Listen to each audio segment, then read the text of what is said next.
राष्ट्र के निर्माण में बड़ा ही अग्रणी रहा है। हमारे जिनके नाम पर कलमों बड़ा प्रसिद्ध है, राजा राम, उन्होंने राष्ट्र के निर्माण के लिए और अंग्रेजों से युद्ध के लिए उनका नाम इतिहास में अमर और अजर है।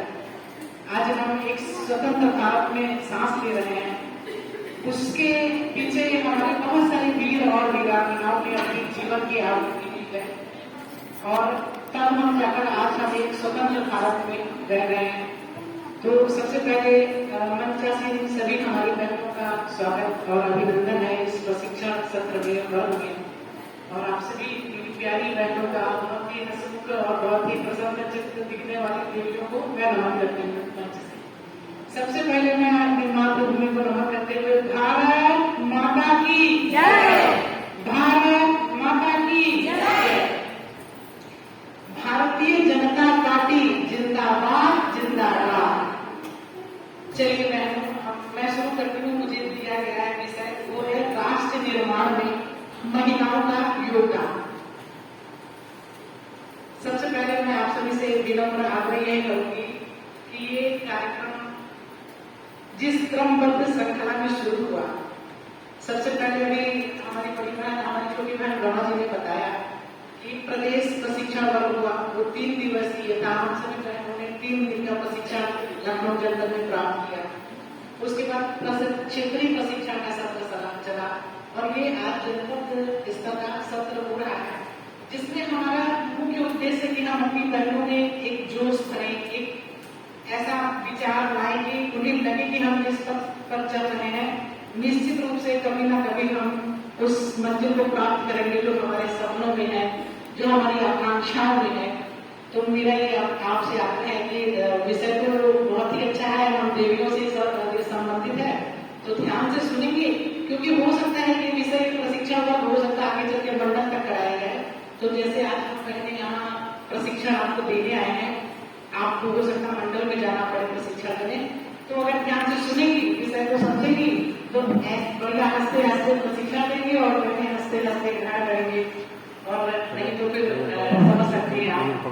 तो सभी लोग ध्यान से सुनेंगे और अगर आपको कुछ समझ में आए कि श्री राम का मैं जिक्र करूंगी तो समझ में आए, तो उसको हम चाहे तो नौकरी कर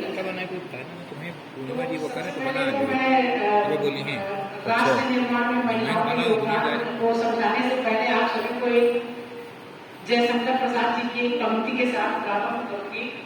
नारी तुम केवल श्रद्धा हो, विश्वास रजत नभ पद तल में, पीयूष स्रोत सी बहा हो, जीवन के सुंदर सप्तल। नारी शक्ति, जिसके बारे में आज मुझे बताने का संगठन से आदेश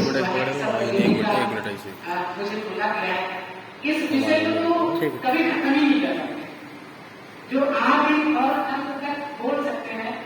नारी है तो सब कुछ है, सृष्टि की जनक है नारी, संतति की जनक है नारी, वात्सल्य का रूप और स्वरूप है नारी, हम सबकी जन्मदाता है नारी, हम सबने जन्म दिया अग्रजों को, संतति की परिचायक है नारी। आज हम हैं, कल और पीढ़ी होगी, फिर और पीढ़ी होगी, वो तभी संभव है कि जब नारी है। और जिस घर में कहते हैं वो घर स्वर्ग हो जाता है, जिस घर में नारी का सम्मान होता है। खैर, मैं आंटी को पिछली बार में मैंने ये विषय रखा था कि हम महिलाएं आज इतनी सशक्त है कि शायद हमारे भाई हमारे पति भी डरते हैं कि क्या छोड़ो, क्या करें, हम कमजोर नहीं है, हम सशक्त हैं। औरत है कमजोर नहीं, तुम शक्ति का नाम नारी है, शक्ति का नाम ही नारी है। और इसके आगे क्या है बोलने को भी और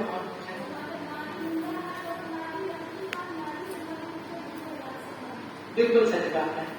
तो राष्ट्र एक वह है, मतलब जैसे आपने सुना देशों के नाम सुने, भारत सुना, ऑस्ट्रेलिया सुना, अमेरिका सुना, लेकिन जो राष्ट्र एक शब्द होता है वो किसी देश का या किसी उसका परिचय नहीं होता है। राष्ट्र का सार गर्भित शब्द है हमारी संस्कृति, हमारा भूभाग, हमने अपनी विचारधारा को कहां तक फैलाया है। जो हमारी संस्कृति का एक क्षेत्र होता है उसको ही हम राष्ट्र, और हम भारतीय जनता पार्टी के सदस्य कार्यकर्ता हमेशा इस बात पर जोर देते हैं कि स्वयं से बड़ा दल है और दल से बड़ा देश है। हम जिस राष्ट्र में रहते हैं, इस राष्ट्र के निर्माण के लिए बहुत सारे लोगों ने अपने जीवन का बलिदान दिया। बहुत सारे लोगों ने, एक हमारे देश का एक दुर्भाग्य था, सौभाग्य ये है, पहले तो मैं सौभाग्य बताऊंगी, बाद में दुर्भाग्य बताऊंगी। सौभाग्य ये कि हमारे देश को सोने की चिड़िया यूं ही नहीं कहा गया। हम बहुत संपन्न, बहुत समृद्ध और बहुत संस्कारी व्यवस्था के भूभाग में निवास करते हैं, जिसको हम राष्ट्र कहते हैं।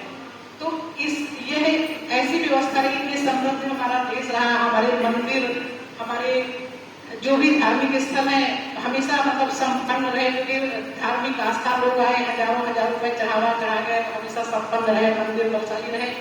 तो समय समय पर हमारे देश का एक दुर्भाग्य भी ये रहा कि कोई ऐसा, शायद भी कोई ऐसा खून सूण मुगल अंग्रेज कोई ऐसा शायद भी बचा हो जिसने भारत पर आक्रमण न किया।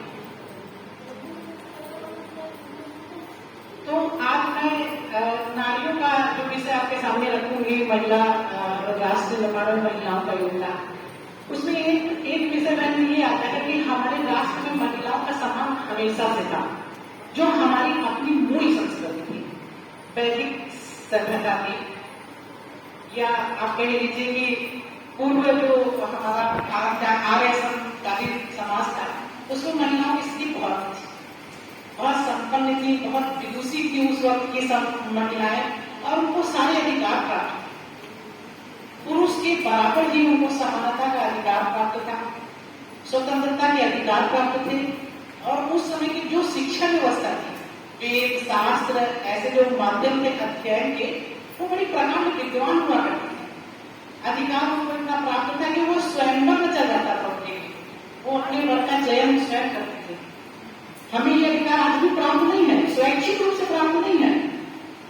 मतलब आज भी अभी हमारे समाज में इतना ओपन माइंड नहीं कि हम अभी जाके अपने समय कहें कि हम इन सज्जन से शादी करना चाहते हैं तो आराम से स्वीकृति मिल जाए, ऐसा नहीं है। लेकिन उस समय ये था, स्वयंवर प्रथा थी, शिक्षा की उत्तम व्यवस्था थी, महिलाओं का पुरुषों के समकक्ष ही समान था।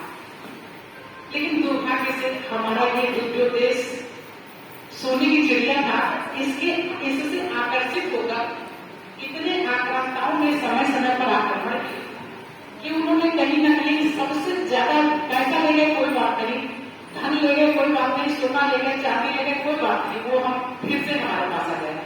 लेकिन उन्होंने हमारी संस्कृति पर बहुत बड़ा कुठाराघात किया, हमारी मौलिकता को समाप्त किया। हमारी बहन बेटियां जो एक पुष्प की तरह सुंदर मन में विचरण करती थी और उनको सारे अधिकार प्राप्त थे, वो कमरों में बंद करते थे, घरों में कैद करते थे। क्यों? मुगल अलाउद्दीन खिलजी का शासन